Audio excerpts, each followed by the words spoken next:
everyone. Thank you for tuning in. I'm Shweta Angne and welcome to our summer speaker series. Today we have with us Janice Bremis, founder of EDRC, and Celine Wang, volunteer coordinator with EDRC, talk to us about eating disorders. So if you want to know more about it, stay tuned. So hi Celine, hi Janice. Thank you so much for joining in the chat today. Hi, thank you. Thank you for having me. Oh, it's a pleasure. Thank you so much for coming in and giving us your insights about our topic today, which is going to be eating disorders. So before we dive in to all the questions and answers, I would just want to introduce you to our viewers. So Janice, she's the executive director and the founder of the Eating Disorder Resource Center, which is based out in California. And through her years of work, she's made EDRC like the go-to place for anyone who's looking for support or any kind of help related to eating disorders. And Celine, as you know, she is the volunteer coordinator with EDRC, and she's also featured on the Cambrian Resident and interviewed by the KB station. And she's also recognized by the Junior League of San Jose for her exceptional volunteer help. So thank you so much once again for joining me on the chat today. Of course. Cool. So I have a few questions that we would go through one by one. So before we start on with that, Janice, I wanted to ask you what motivated you to do the work that you do, and how has been your journey so far with EDRC? Well, thank you. I personally struggled with an eating disorder from the age of 17, and I realized that getting help and getting the right treatment provider and team and resources makes a huge difference in your recovery. So in 2006, I decided to start a nonprofit that's similar to other organizations like Lymphoma Leukemia Society or other organizations where you're given a diagnosis and then you start having a lot of questions, and you want answers, and you want education, and you want support. And at that time, I was in a support group for lymphoma, non-Hodgkin's lymphoma. And so I thought, boy, this is a really good resource for me. I should create something like this for eating disorders. And so that's kind of what drove me. And I kind of surveyed all professionals in the area to make sure this was something that was needed. And everybody said, oh, if you can just take all our calls about people having questions about eating disorders, we would be grateful for you, because Stanford had good research, had good treatment teams, but there weren't a lot of other resources. So that's how we started. Wow, that's been really great. And Celine, how's your experience been so far with EDRC? It's been great. I started in 2017, and it was because in the past I myself have struggled with an eating disorder, and I felt that by joining the EDRC, it was the best way to give back to the community. True. Great working with this and the rest of the team. Yeah, and it's I usually I work with other nonprofits, and I get a lot of experience just working as a volunteer and helping reach out to the youth and potentially help them with their own issues if they may be struggling with eating disorder themselves. Yeah. Wow. We feel blessed to have Celine, because she's been with us, 3 years? Yeah, 3 years, and now she's going off to UC Berkeley, so we're going to miss her. But she's been a really good resource for family members, because a lot of times family members want to talk to someone that's their child's age or their teen's age that's recovered, because they want to see hope. And so Celine represents the hope that someone can recover. Wow. So that's nice. That's nice. What does it really mean to have an eating disorder? Well, for me personally, to have an eating disorder means to have a disorder that causes you, that eventually interferes with your life and makes it more difficult to function in everyday situations.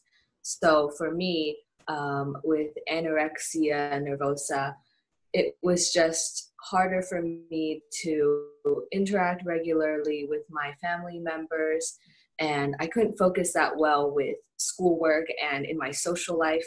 So that's personally what I would think is what you would classify as an eating disorder, something that interferes with your daily life, essentially. Okay. And for me, I think when I started struggling with the illness, I didn't really realize I had an illness. So it wasn't until 4 years into the journey that I was actually diagnosed with an eating disorder. So in my it was kind of it's a coping mechanism for anxiety and depression and becoming an adult and going off to college. And I chose to restrict as my coping mechanism, whereas someone else might choose substance abuse, alcoholism. So for me, that was my coping mechanism, and it made me feel like I was in control, and it was the only thing that gave me a sense of I'm okay. And so the longer you are in the eating disorder, it starts to get worse and worse and worse. So I was spiraling downhill. So after 4 years, I was lucky to get into a treatment program. So, and since then, it has meant that I want to help other people recover. And there's a stigma and a shame that goes with many eating disorders, and people don't want to talk about it. And so the first step is talking about it. So that's why we start our support groups, so people can share with somebody else who's going through it and not be embarrassed to talk about it. True, that's interesting. This was one of the questions I had from our audiences on Instagram. So what are like the physical or the mental signs that you would say a person with eating disorder has, something that we have to look out for, maybe as a family or as a person themselves? Well, commonly there's going to be changes in your emotions, your mood, definitely a lot of mood swings. Sometimes you'll get more easily irritated, and sometimes you can get into depressive states, very lethargic because you're not getting as much food as you normally should get. And Janice, you can add on to that. Yeah, I think some of the red flags that I have, and I'm kind of looking off a cheat sheet, is constant thoughts about your weight, restricting and avoid eating with friends, maybe eat secret, mostly exercises, eating and either exercise or through vomiting or laxatives, feels guilty after you eat, preoccupation with calories and reading labels, constant concern that you're fat. Okay. You know, I still right now I feel that I'm fat. I'm not fat, but I feel like I am. And avoids eating with family and friends. Your weight fluctuates. Frequently comparing your body size to other people. Sometimes with some eating disorders, if you're purging, it can affect your throat, your teeth. You can have chipmunk cheeks because you're purging, that your glands swell.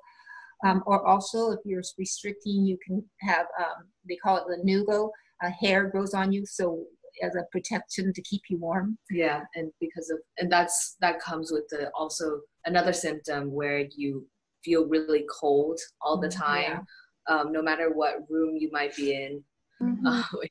It's always super cold and you're shivering. Yeah. And also hair loss, because like I said, not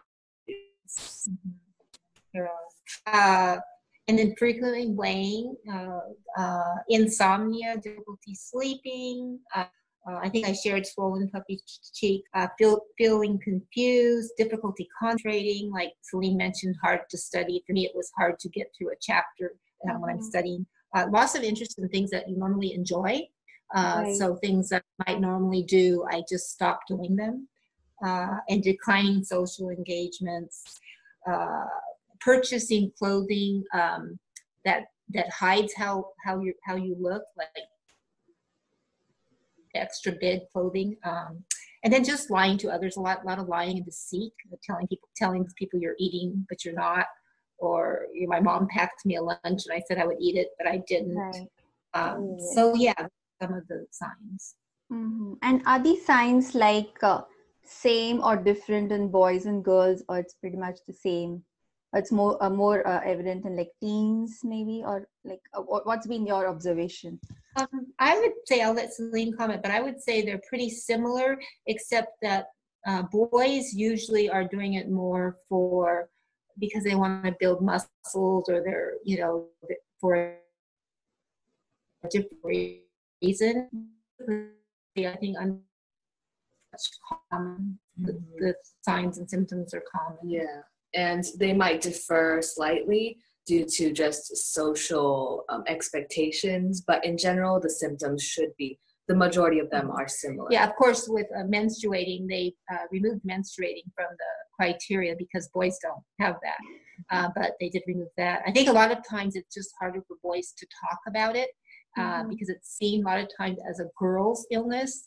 So I think boys don't come forward as much. So that's why we diagnose more women and young girls, because they talk about it more than boys do.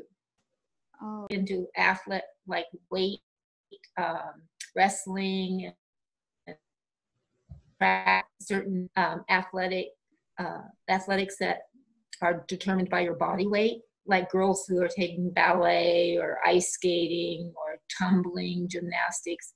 There tend to be higher amounts of eating disorders in those areas, and also higher eating disorders among people who are perfectionistic and have a certain personality type.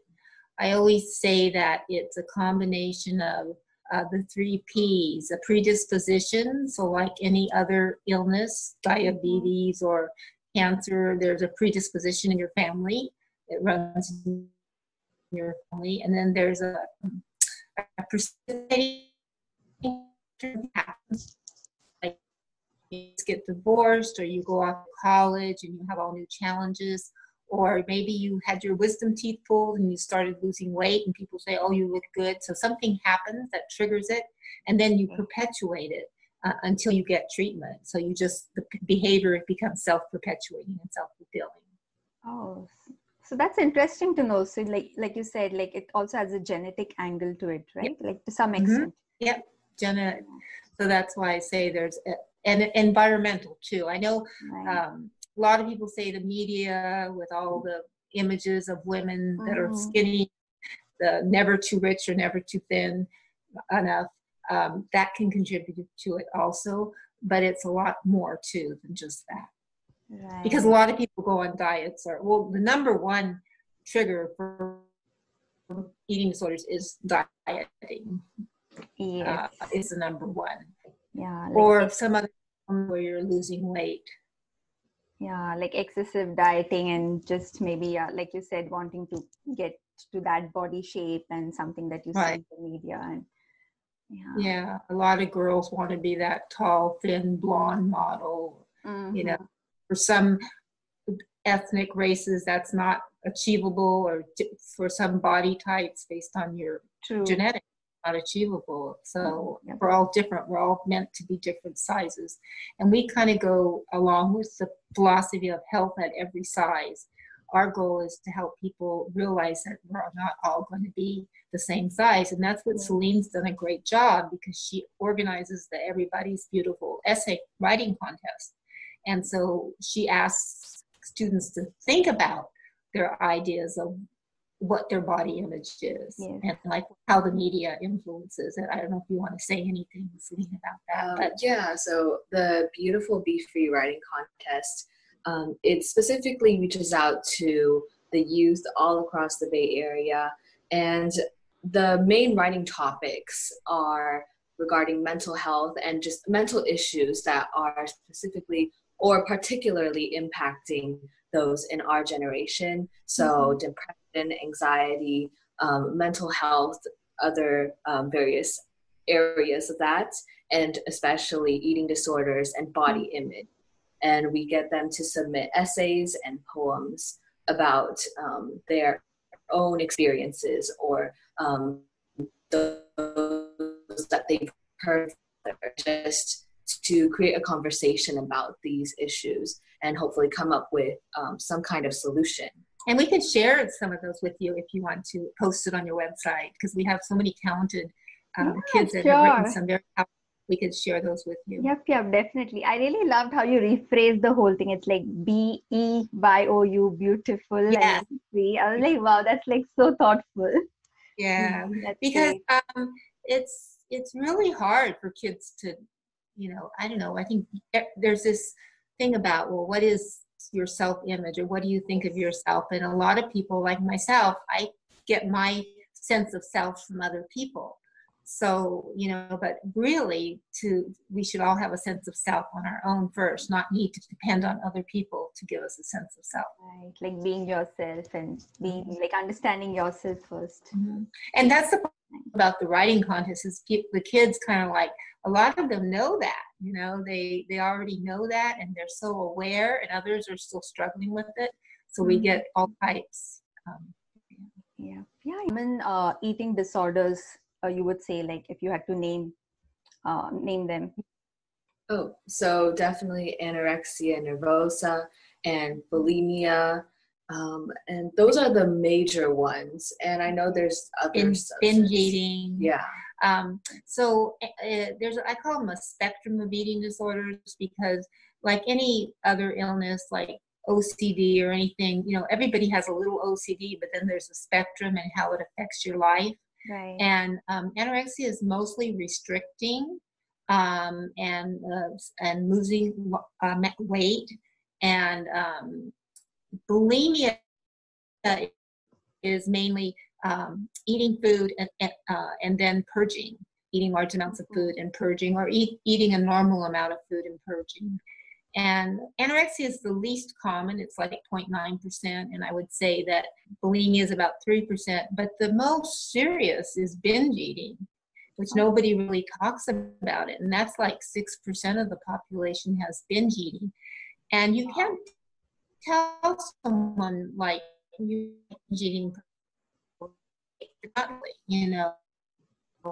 weight and sizes. So the typical person with an eating disorder is not your typical anorexic, thin, undernourished looking person. They vary. You cannot tell by looking at someone that they have an eating. And then I was saying that binge eating is the most common yet talked about. And there's like, people ask the difference between overeating and obesity and binge eating. And there are a lot of people who are obese that don't have binge eating disorder. They just eat meals, don't control their portions, that kind of thing. But if you have binge eating, it's a diagnosis. And so you have to meet certain criteria, like you feel badly after you eat in private, you eat a lot of food, you feel like you have no control when you're eating.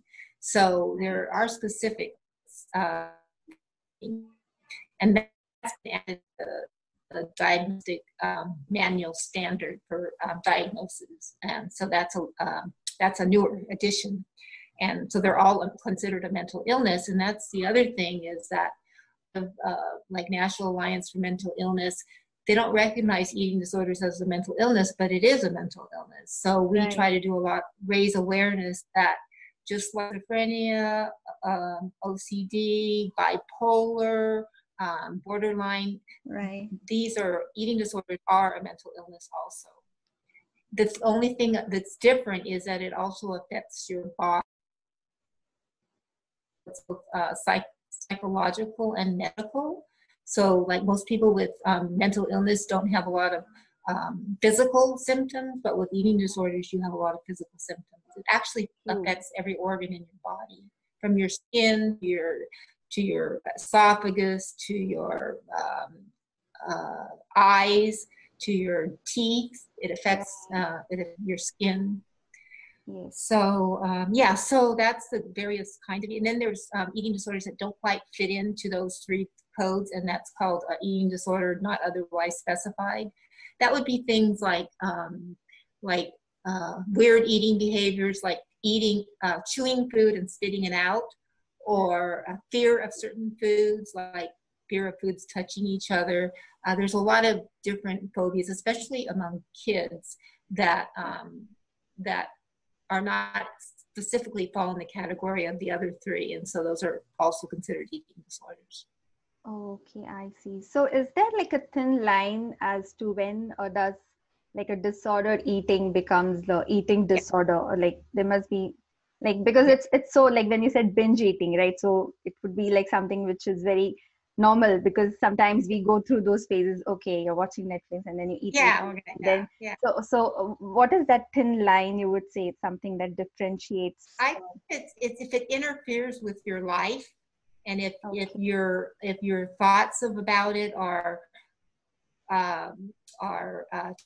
taking up it's interfering your social life, your work life, then it is, because basically we have so much disordered eating in our society right now. Because in the old days you had 3 meals with your families. Now we're on the go, and I think with COVID maybe it's getting more people to cook at home and have more meals together.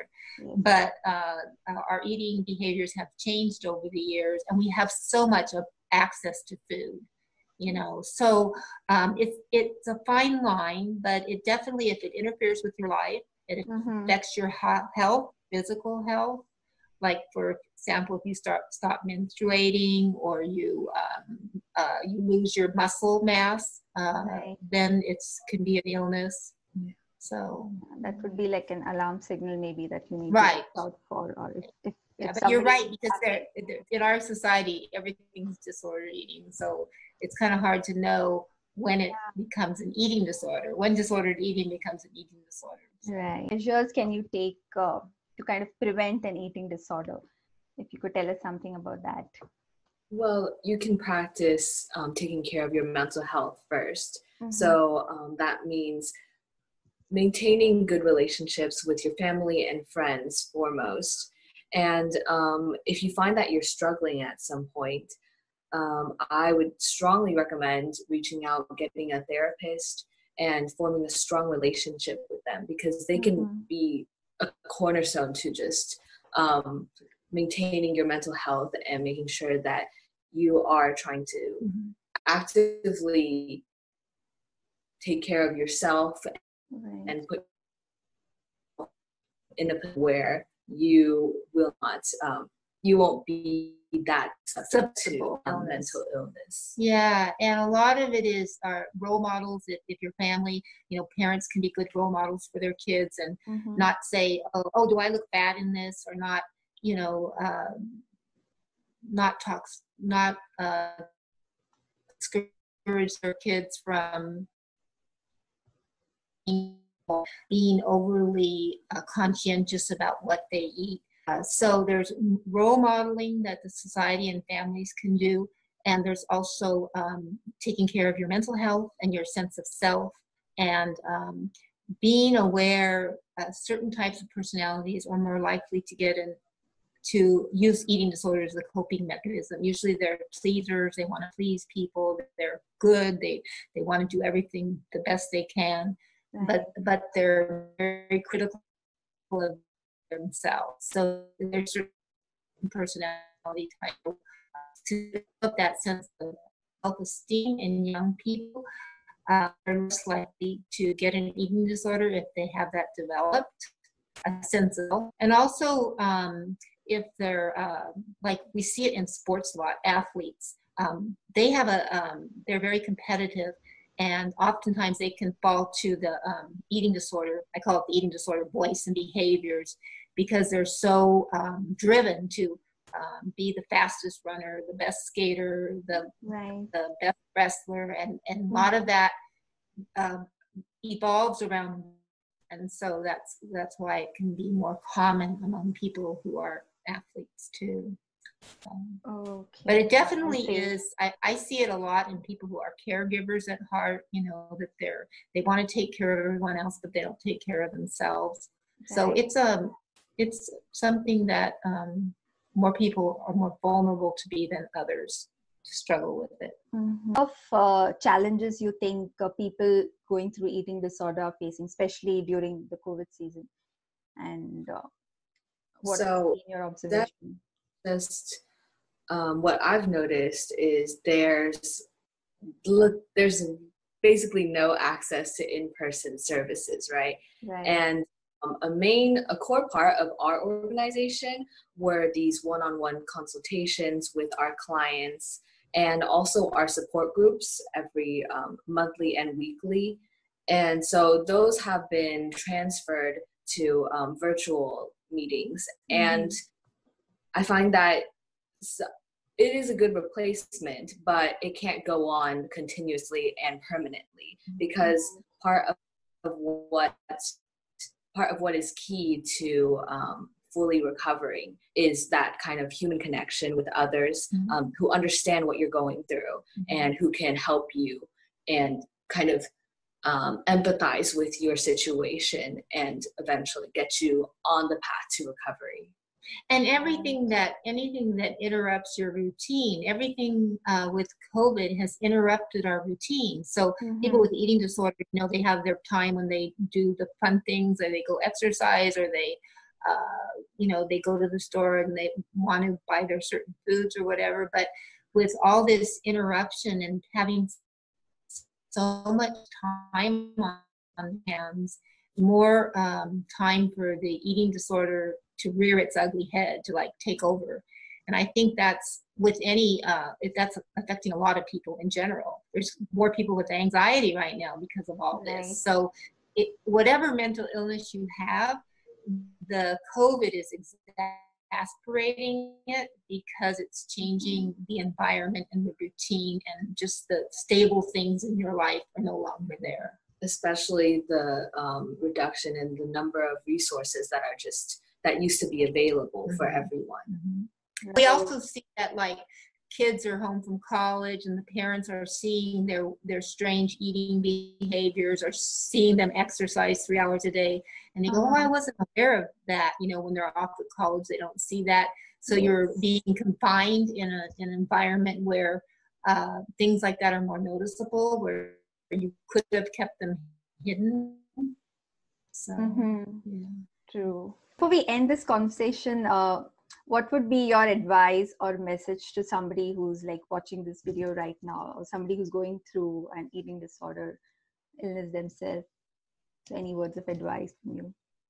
I would highly suggest that you tell somebody that you're struggling. That's the first step to recovery, because Celine was able to pretty much recover on her own, but most people need a treatment team. They need help.